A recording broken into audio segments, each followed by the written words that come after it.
Hello. And welcome. It's the Graveyard Girls, a true crime and mysteries podcast. Yes. Before we begin, Yes. we have another podcast. I was going to say Patreon. We have another podcast called Hidden in the Hollows, so check that out. That's fiction, sci-fi. It's weird. It's still only, we're only in the first few episodes, so it's quite new. It's weird. Yeah, won't make any sense. No.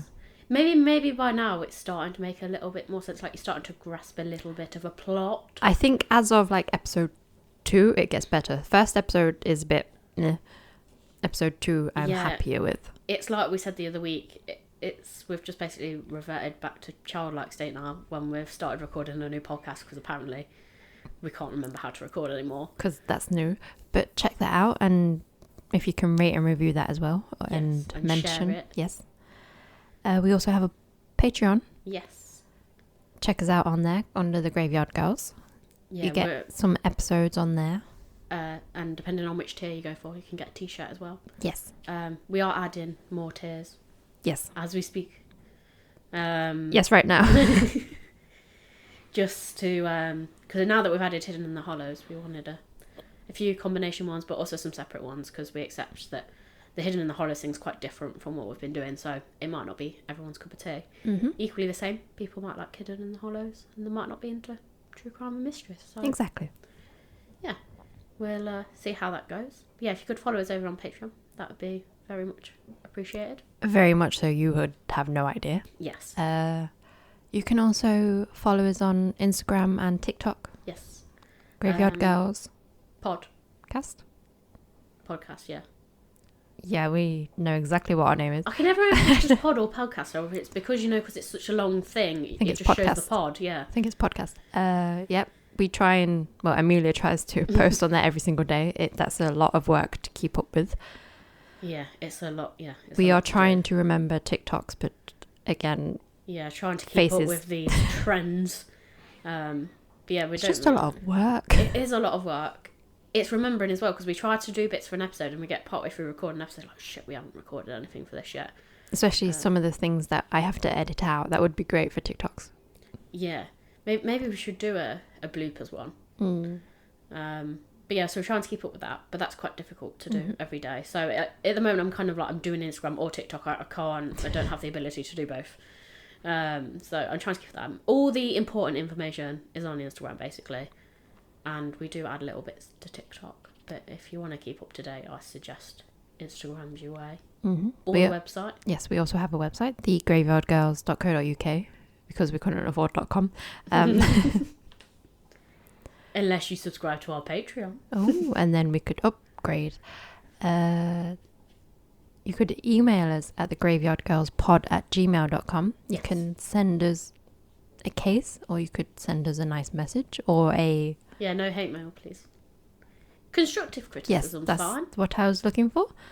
I think that's it. I think so. Is that all the housekeeping? I do believe so. I think so. So for today's moving on. Today's case, it's a joint case. Yes. I quite like doing our joint cases now. I do. It makes not necessarily the research any easier, but it's just interesting to look at it from both bits. Especially today's case, because it involves one family but 2 crimes. Yeah, that are very... Well, they are very different from each other, yes. but not at the same time. And I did wonder if the crime that I researched contributes to the crime you researched. I think it might do. Possibly. Maybe. So, I'm just going to jump straight into it. Okay.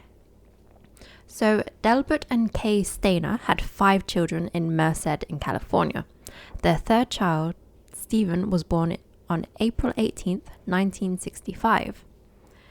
And on the afternoon of December 4th, 1972, Stephen was approached on his way home from school by a man named Irvin Edward Murphy, who had become acquainted with a convicted child rapist, Kenneth Parnell.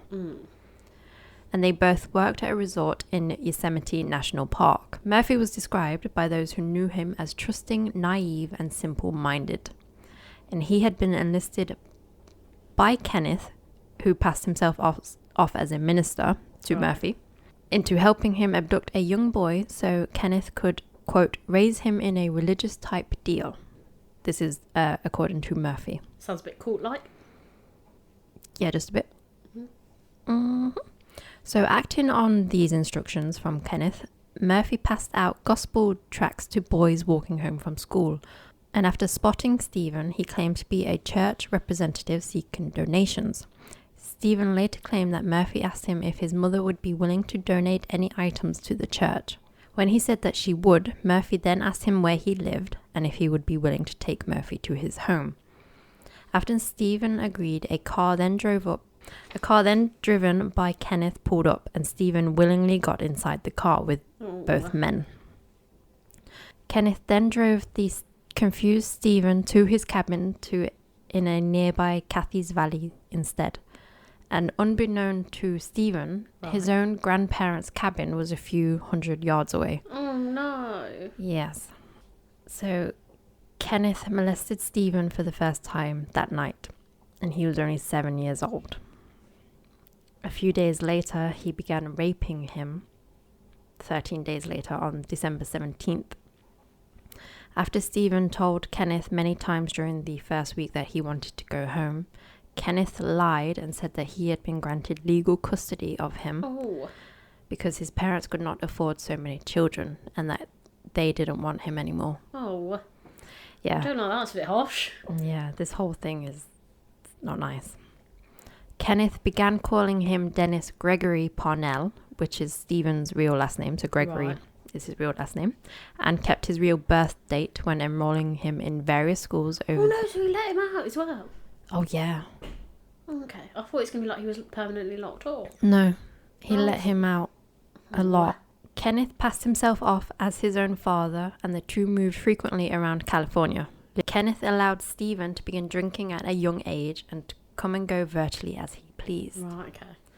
Kenneth always moved from one job to another, some of his work requiring travel and leaving Stephen unguarded, causing an adult Stephen to remark that he could have easily used this absence to flee, but he was unaware of how to ask for help. Right, okay. So I think, would it be a little bit like Stockholm Syndrome, where he's like, he's got it into his mind that his parents don't want him? Yeah, he's obviously done a good job of convincing him, because the first thing I would have thought is if he really wanted to go home and then he enrolls him in school, you just tell someone when you got to school, wouldn't you? They're like, this man isn't my real dad, he took me one day. Yeah, and my name isn't Dennis, it's Stephen. I'm the boy that's been missing. Yeah. But also, how did the school not pick up on it? I think maybe because it's just like different locations, they wouldn't think like, oh, this person. I don't know, because it's like the exact same name. Same middle name, and he birthday. looks so much like him. Like, you would have thought someone would have noticed. Yeah, you'd be like, oh, hey, that looks like that guy. Because I thought he was just going to say, like, he kidnapped and then kept him locked in the house, and that's why no one ever found him. But he seems to be almost living, not a normal life, but... Yeah. Like, it's just going about doing normal things. It's also horrible where it's like, it's a religious... He wants to really raise him in a religious environment, and then he's raping him. Yeah. Although, to be fair, look at some of the church things. Yeah. So maybe one good thing Stephen had during this time was a little dog named Queenie. Oh. This was apparently given to Kenneth by his mum, but his mum was not aware that Stephen was in the cabin or whatever. Okay. So she never saw him.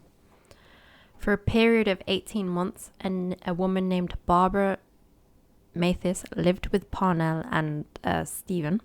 According to Stephen, she, along with Kenneth, raped him on 9 separate occasions at the age of 9. Oh, she's a piece of shit. Yes.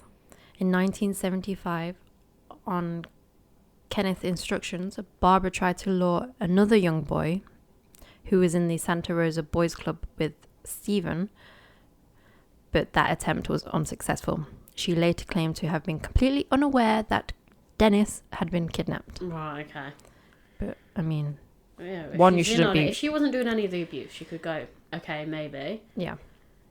But he's convinced her just as well as he convinced Stephen. But the fact that she's in on it, I'm just thinking, I know you're a piece of shit. Yeah. This poor kid. I mean, it might be very difficult to listen. It may be very difficult to read. Should have done, what is it? Trigger warning. Yeah. Yeah. And then some aftercare. Okay. So as Stephen entered puberty, Kenneth began to look for a younger child to kidnap. Oh, so he had a type. He had a type, obviously one that can't fight back. Obviously younger, obviously. Kenneth had used him to attempt to kidnap children on prior occasions, but all the kidnapping attempts were unsuccessful. This caused Kenneth to believe Stephen lacked the means to be an accomplice. Right. But later on, Stephen revealed that he intentionally sabotaged these kidnappings. I would if I was him. On February 14th, 1980, Kenneth and a teenage friend of Stephen named Randall Portman kidnapped a 5-year-old Timmy White. Oh. So he's somehow got Stephen's own friend in on it. Yeah. And I don't know how. So on March 1st of 1980, while Kenneth was away at his night job, Stephen left with Timmy and hitchhiked Ukiah. After they were unable to locate Timmy's home, they went to a police station. Right, okay. So by daybreak on March 2nd, 1980, Kenneth had been arrested on suspicion of abducting both boys. When the police checked into his background, they found a previous sodomy conviction from 1951. Both children were reunited with their families that day. In 1981, Kenneth was tried and convicted of kidnapping both boys in 2 separate trials. He was sentenced to 7 years, but was Is that it? but was paroled after 5. Yeah. Are you actually kidding me? He was not charged with... Considering the amount of massive sentences America normally gets, that's fucking nothing. He was not charged with any of these sexual assaults. So what, he wasn't found guilty of it, or they just didn't even put the charges forward? Because they occurred outside the jurisdiction of the Merced County and also outside of the statute of limitations, which they should get rid of. Fucking hell. The crime committed, it doesn't matter that it happened too long ago. He's still alive. He should be convicted for it. So yeah, And he's got the other kid that he was obviously going to do it to. Yep. 7 years. 7 years. But he was paroled after only 7.5. So he got out after 5 years. Murphy, who helped kidnap Stephen, and Pullman, who was Stephen's friend, they were convicted of lesser charges. Both claimed they knew nothing of the sexual assaults on Stephen. Barbara Mathis was never arrested. Right. And then Stephen remembered the kindness of Uncle Murphy, he called him Uncle, had shown him in the first week of captivity. While they were both under the influence of Kenneth's manipulation, he believed that Murphy was as much as a victim of Kenneth as him and Timmy were. So in his mind, he probably thinks he might be like... He's lured him as well. Yeah, so he's not managed to escape. He's just repeating the same cycle. Stuck. Stephen's kidnapping and its aftermath prompted California lawmakers to change state laws to allow consecutive prison terms in similar abduction cases. So that's a good thing. Yeah, it is a good thing. I still can't believe I can't get past that 7 years thing. No, and he was out after 5. It's not enough. It's not enough time. The abuse he did, and was still trying to do. Yeah. So after returning to his family, Stephen had trouble adjusting to a more structured household, which... You would? Obviously. He'd been allowed to smoke, drink, and do as he pleased when he lived with Kenneth. In an interview with Newsweek shortly after his escape, Kenneth said, quote, "I returned almost a grown man, and yet my parents saw me." Don't you mean Stephen, not Kenneth? That's what I meant. Saw me as their 7-year-old boy. Oh. After they stopped trying to teach me the fundamentals all over again, it got better. Natasha's made herself cry. There's just little me, like little heartless in the corner. The next line. It's because you know what you're about to read out. It says, "But why doesn't my dad hug me anymore?" Oh. Okay, that was a bit horrible. Everything has changed. Sometimes I blame myself. I don't know. Sometimes I think, should I have not come home? Would it have been better off if I didn't? Oh, no. No, it wouldn't have been any better. Whew, okay. Stephen underwent brief counselling, but never sought additional treatment. He also refused to disclose all the details of sexual abuse he had endured from Kenneth. In 2007 interview, Stephen's sister said that her brother did not seek counselling because their father said he didn't need any. Oh, okay. Okay, well, that does seem like a bit of a knob. Yes, which may explain what happened to previous their comment. and what happens to their other son. She added, he got on with his life, but he was pretty messed up. He was bullied by other children at school for being molested, and he eventually dropped out. He began to drink frequently and was eventually kicked out of the family home. His relationship with his father remained strained. Well, obviously. His dad doesn't sound like a very nice man. No. I said it sounds like the family expected him to get the child back exactly as he was when he was taken. You can't expect... He's been gone for however many years. Especially, you wouldn't touch him anymore. You wouldn't hug him. He's your son. And unfortunately, it doesn't get any better. In 1985, Stephen married 17-year-old Jodie Edmondson, and they had 2 children. He worked with child abduction groups, spoke to children about personal safety, and gave interviews about his kidnapping. And he even joined the Church of Jesus Christ of Latter-day Saints. On September 16th, 1989, Stephen sustained a fatal head injury while on his way home from work. His motorcycle collided with a car in a hit-and-run accident. Yeah. The alleged driver of the car was later identified by witnesses. 500 people attended his funeral. Fucking hell. And at that funeral, 14-year-old Timmy was a pallbearer. Oh, yeah, little Timmy. At least Timmy didn't suffer as long. No. Which, thankfully, for to Stephen. So in 2004, Kenneth, who was then 72 years old, was convicted of trying Oh, no, he's not doing it again, is he? trying the previous year to persuade his caretaker's sister to procure him another young boy for $500. Fucking hell. Aware of his past, she reported him to local police. Good. Timmy White, then a grown man, was subpoenaed to testify in Kenneth's criminal trial.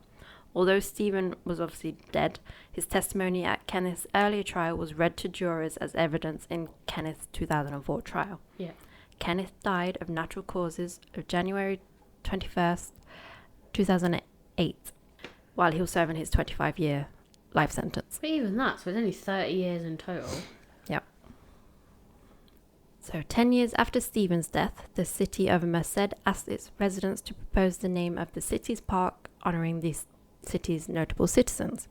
Stephen's parents proposed that one be named Stainer Park. Right. This idea was eventually rejected because of Stephen's brother. Yeah. And this jumps to your part of Because the case.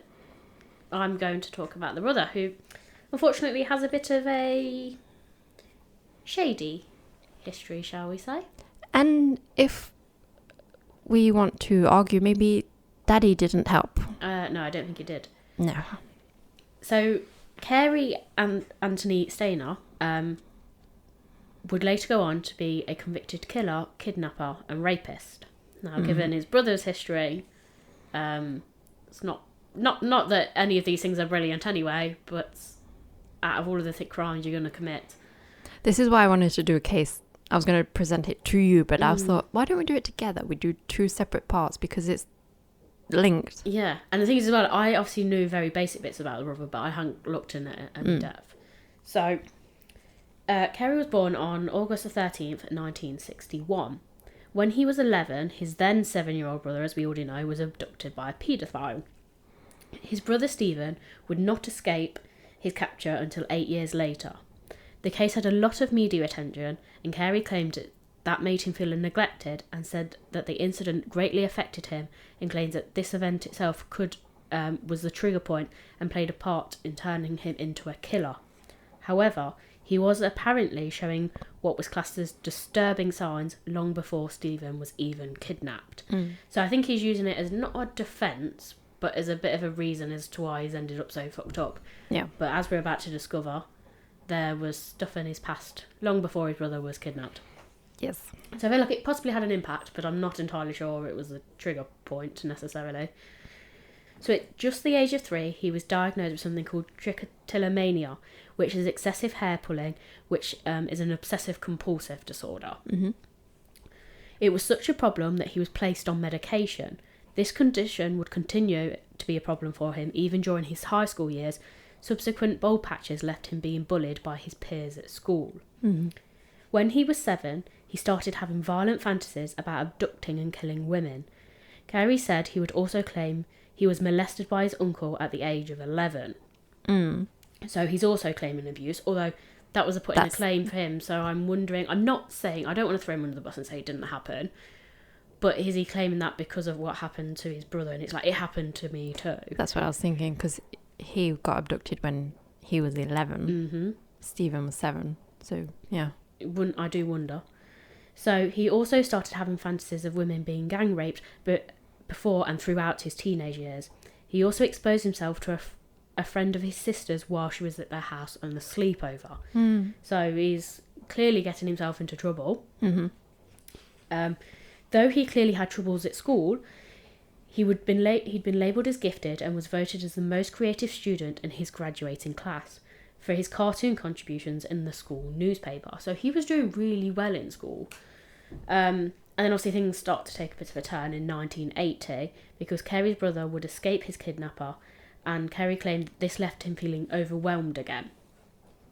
After graduating, Carey worked as a window installer, and over the following years, his brother's case brought a lot of media attention and had even been adapted into a TV miniseries. Frustrated, Carey shared a fantasy that he'd had about driving a truck into the company for which he worked, killing everyone inside and burning down the place, and he disclosed this to someone that he was working with at the time. Then, in September 1989, Carey's brother died, and the following year, Jesse Stayners, who is Carey's uncle, who he was the one he would later throw under the bus for molesting him, he was currently living with him. So he's saying he molested him, but he's quite... I'm not saying you can't live with someone that's going to molest you, because obviously it so frequently happens, but he was now choosing to live with this uncle as an adult. That's why I query whether the accusations he made about his uncle, whether were true or not. Unless it's like with Parnell and Stephen, unless it's like he's manipulated him so well that he feels like he has no other choice. Possibly. I don't know, it's a mixed one. Yeah. I don't want to say that he didn't have it all, because if he did it's a bit shitty. But there was nothing to suggest, there was no evidence the uncle was never convicted of anything. So was it him jumping on the bandwagon because of what had happened with his brother, or did it genuinely happen? I don't really know. But either way, his uncle then, in that following year, would be shot to death in his house. So the murder was never solved, and Carey became a suspect. He wasn't charged though. He was questioned. In 1991, he tried to gas himself to death with carbon monoxide, so a suicide attempt. Then in 1995, he was admitted to a mental institution after claiming he was having a nervous breakdown, but he was released shortly after receiving some treatment, so they cleared him and said he was fine. Fast forward to 1997, Carey was hired as a handyman at Cedar Lodge. This would be where he'd find his victims. Living in an apartment within the lodge, he became a well-liked employee. So, like back at school, he's doing well. This is very interesting because it's happening in the same park where Kenneth worked. I wonder if he picked it to work at, maybe. That's interesting. Okay. I think it's like, I don't want to say, like, because of what's happened to his brother, is he going to look for maybe something similar to happen to him so he can have a story too? Like when people are that mentally ill that... it is attention seeking, but do you know what I mean? He's trying to replicate it or make it so his is worse. Yeah. Not in a competitive way. He's doing it because he's ill, but... It's sibling rivalry, kind of. Yeah. But extreme. Yeah. I wonder if that's maybe an impact here. Then in February 1999, he committed the first of his known killings. And I say known because some people have questioned later on if there was more. Because obviously at this point it's quite a big gap. Like he hasn't... Not that he hasn't done anything, but he's obviously exposed himself as a teenager, and then he's gone all this time without doing anything. Yeah, there probably will be something that we don't know about. Yeah. So apparently, on a whim, he abducted Carol Sund, her daughter Julie, and Silvania Pelso, who was an Argentinian exchange student who was travelling with the pair. Mm-hmm. He killed Carol and Silvania on the 15th and then Julie on the 16th. Afterwards, he put Carol and Silvania's body in their rented vehicle and torched it. After killing Julie, he dumped her body in the nearby Lake Pedro, miles from where the car had been torched. Mm-hmm. At first, the absence was treated as a disappearance, but as the weeks went by, the authorities started to suspect foul play. Their suspicions were confirmed when, just a month later, a pair of hikers found the burnt-out car. Both bodies were burnt beyond recognition, however, they had some defining characteristics and bits with them that meant that they could ultimately later on confirm who they were. Then, just a week later, a letter was sent to authorities written by Carey, not signed off by him, but written by him, detailing the location of Julie's body. A task force was set up by the FBI and files on past offenders were looked at. Carey was also interviewed as an employee, but since he didn't have a criminal record, he wasn't considered a suspect. None of their suspects had yet been convicted, but they were confident that they had one of them in custody, so the police sort of wound down the investigation and were looking at the charges. That was until on the 22nd of July when the body of the next victim would appear, and that's Joey Ruth. When an eyewitness came forward, she told the police a car had been parked outside her cabin at night. The police were quick to identify Carey as the owner of that vehicle, and so he was subsequently arrested. When forensic evidence then linked him to the killings, he was charged with the murder of all four. Carey would claim insanity, saying, however, when they did that, they found him to be completely sane. However, I do question that, because if he's already been admitted in the past for somewhere, and given his history, I don't see how they could say they found him sane. Because I feel like, I'm not saying he's completely insane. Yeah. But I wouldn't say he's of sound mind. Do you know what I mean? It's the only thing that I've definitely something going on with him. So I did find that a bit odd that they found him of sound mind, and I'd be like, okay, I know it affects the charges they could bring on him, but I think it's only like if you're completely off your rocker, that's the only time they're like, yeah, you're insane. It's not, because you know when you look at other cases, like they're saying, like, was it a moment of insanity? Do you know what I mean? When they're trying to decide how they can try them at trial. To me, for them to stand around and go, he was a sound mind, it seemed a bit off to me. He's of sound mind competent to him. Enough. Yeah, he's competent. Yeah. That's what it is. It's like you look at different trials, it's like it's insane to other people's behaviour, but is it normal for their behaviour? Yeah. I don't know, it's a tricky one. So he was obviously then taken to trial and found guilty of all four counts, which I agree he should have been found guilty anyway, but it's whether he was of sound mind or not is the bit that I'm sort of raising an eyebrow at, if you like. He would obviously be found guilty of first-degree murder, and he's currently in prison on death row pending an appeal. And I think his appeal is going on the grounds of that he wasn't fit to stand trial, so he wasn't mentally sound, which I kind of agree with on a level. But then again, you could argue that all murder, you're not mentally sound, because normal people, quote, don't kill people. Yeah, but I think he's got a bit extra. Like, if you look at his history, I think his is a bit next level. I think Daddy Stayners is maybe not the most... I think, he's had a tricky childhood. Yes. I don't think some problems have been highlighted, but I don't think all of them were. No. And I think they were allowed to fester on. Yeah. I think the return of his brother caused a lot of problems, because maybe things started to settle, then his brother's found, the whole media attention comes back, and that feeling of he's getting all the attention and I'm not. Yeah, attention, and it's not going right for Stephen either, because, like you said, they think he's a boy. He's this... I imagine the household as a whole is very awkward. Yeah. Because now you've got this stranger in your house. And I don't know. The whole thing just doesn't seem very good, but I also feel like it would have, to some people, been quite obvious he's not sound mind. The fact he was admitted as well for a while. Yeah. I know they released him not long after he received some help, but was that just to turn him out as an outpatient? Doesn't mean that it's because cured. He didn't need the help. Yeah. So, obviously, then I wanted to have a little look at, like, what it is he actually did to these women, so obviously it's not very nice. No. So he would obviously abduct his victims, take them somewhere private, rape them, with the exception of Carol. So I think from what I can work out, the exchange student, she was a similar age to Julie, the child. She was. Yeah, she was.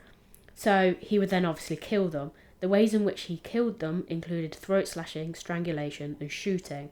Some were burnt and some weren't. So there wasn't a particular MO that he went for. But the one thing that did also strike me is, how did he get all three of those women at the same time?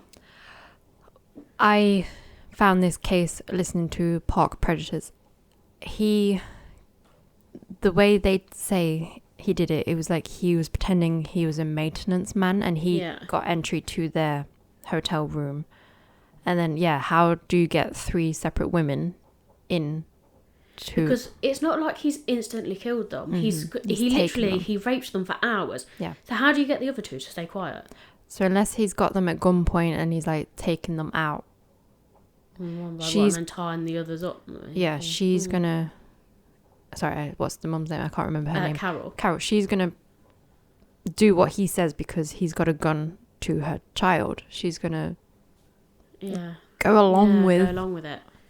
I don't know. It's very strange. Yeah, hoping that like nothing bad's gonna happen if you go along with what he's saying. I said obviously he clearly needed help and he's not innocent in any of it. But I do wonder if he could have been picked up. If you want to say he didn't start killing until the much later years, especially after that exposure as a teenager to another girl. Could he have been prevented? I think he possibly could have. I don't think people maybe took his mental state as seriously as they should have done. But they didn't. His own dad didn't. Look at his brother, so none of them... Yeah, I suppose when you add it to that, it's like the parents just didn't care. So the signs were, I think, were quite obvious. Yeah. I mean, maybe not necessarily in school to start off with, but I bet there would have been bits within school where people gone, oh no, that was a bit strange, or did they just see it as, oh, the poor family because of everything they're going through? I think it's that, and it's also the time of which is all this is happening. Mental health isn't I suppose in the foreground of people's mind. It's just like, oh, you're weird. Yeah, I think for him it's the big thing is since he was 3 with the whole hair pulling thing, like to me it's like an obsessive compulsive thing to do, but it's quite an extreme thing to do, pulling all your hair out. So for me, and the fact he was diagnosed with that as a 3-year-old, he was obviously quite distressed with stuff from a very young age. And you have to look at like why.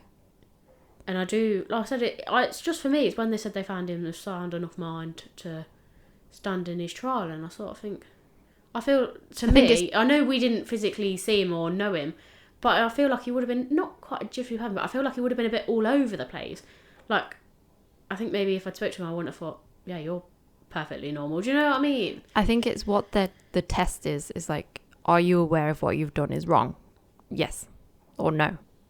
Yeah, okay. I think that's essentially what it boils down to. I don't think it's like, tick this off if this is right or if this applies to you. I think it's very black and white. Yeah, it's very strange. But yeah, it's interesting how one family can have a kidnappee and then a kidnapper as children. Very unusual in the same family.